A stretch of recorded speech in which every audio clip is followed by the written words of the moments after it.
a gente vai para o nosso próximo modelo, que é o modelo de Thomson, onde, na verdade, Thomson utilizou de algumas experiências, ele utilizou a experiência associada à ampola de Crookes para fazer a sua premissa, para trazer as suas características, as características do seu modelo.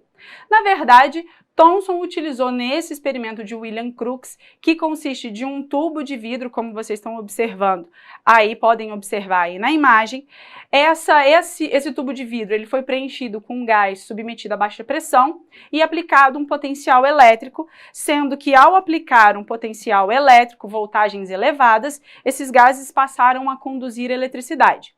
E aí as observações que foram feitas naquele momento é que esses raios, na verdade, eles eram desviados da sua trajetória original em direção ao lado positivo do dispositivo elétrico, o que caracterizou, na verdade, que esses raios eles deveriam ser constituídos de cargas negativas, sendo essas cargas negativas denominadas elétrons. A grande contribuição de Thomson para o seu modelo atômico está associada à existência da divisibilidade do átomo. Dalton trazia a ideia de que o átomo era indivisível, era uma esfera maciça, indivisível e indestrutível. Na verdade, com a experiência de Thomson, com a descoberta dessas partículas negativas denominadas elétrons, a ideia da indivisibilidade do átomo caiu por terra. Então, na verdade, a proposta então é que agora o átomo deveria ser também uma esfera maciça. Thomson ainda achava que o átomo era uma esfera maciça, porém divisível, de maneira que ele deveria ter elétrons, que seriam essas cargas negativas, incrustadas, misturadas em meio a essa massa positiva. Justamente por isso que o modelo de Thomson ficou amplamente conhecido como o modelo do pudim de passas. E Thomson, além da proposta original do seu modelo atômico, ele também teve uma contribuição muito significativa, que foi a respeito da descoberta dessas partículas elétricas e que essas partículas sempre tinham a mesma razão, carga, massa, massa-carga, na verdade. Então, a gente trouxe uma grande evolução em relação ao modelo de Dalton para a proposta de Thomson, que traz aí um modelo do pudim de passas, que é algo, na verdade, muito parecido com o que a gente entende hoje como se fosse um panetone.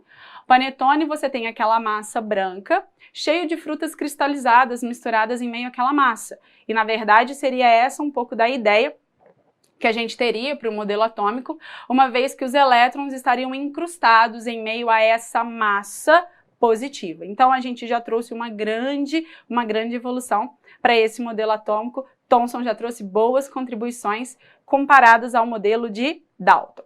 Seguindo naquela linha do tempo que eu mostrei para vocês, a gente vai seguir para o modelo seguinte, que é o modelo de Rutherford.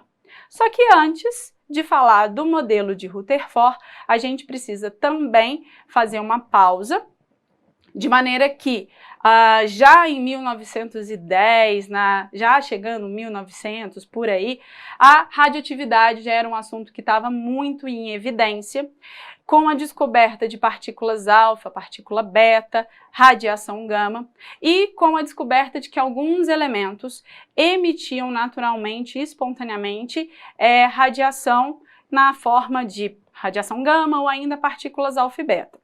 E aí, na verdade, com a descoberta da radioatividade, com a descoberta dessas partículas alfa, beta e gama, a gente tem a contribuição muito relevante de Rutherford.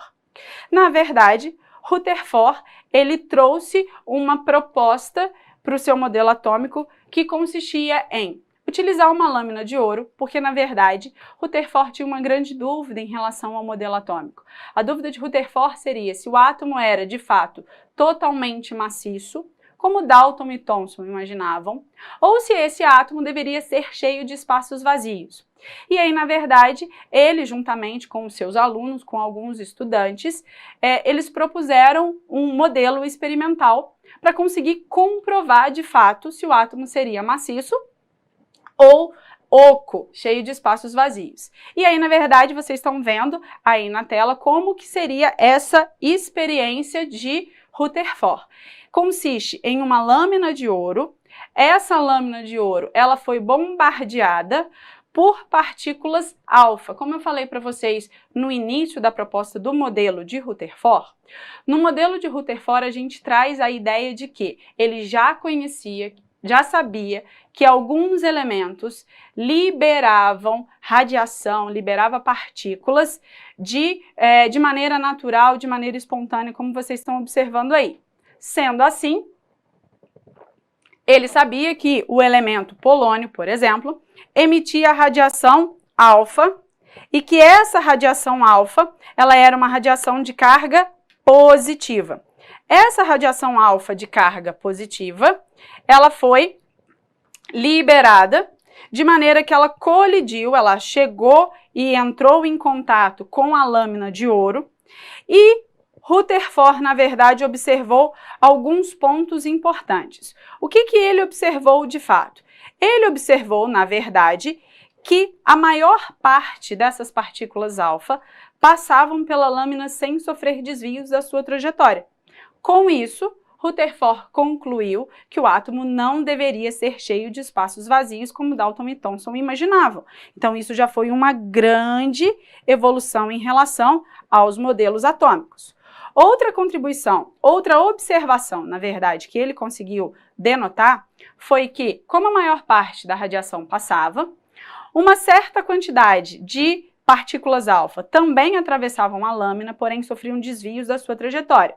E um número menor ainda não passava pela lâmina, ele era refletido, como a gente pode observar na animação que eu estou mostrando para vocês.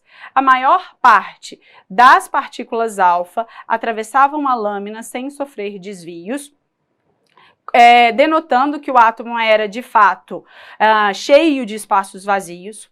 Uma parte dessas partículas alfa passavam pela lâmina, porém sofriam alguns desvios da sua trajetória, e um número menor ainda não passavam pela lâmina, eles eram refletidos, o que caracterizou também a existência de uma parte maciça desse átomo. O átomo não era, então, completamente oco, o átomo deveria ter também uma parte maciça.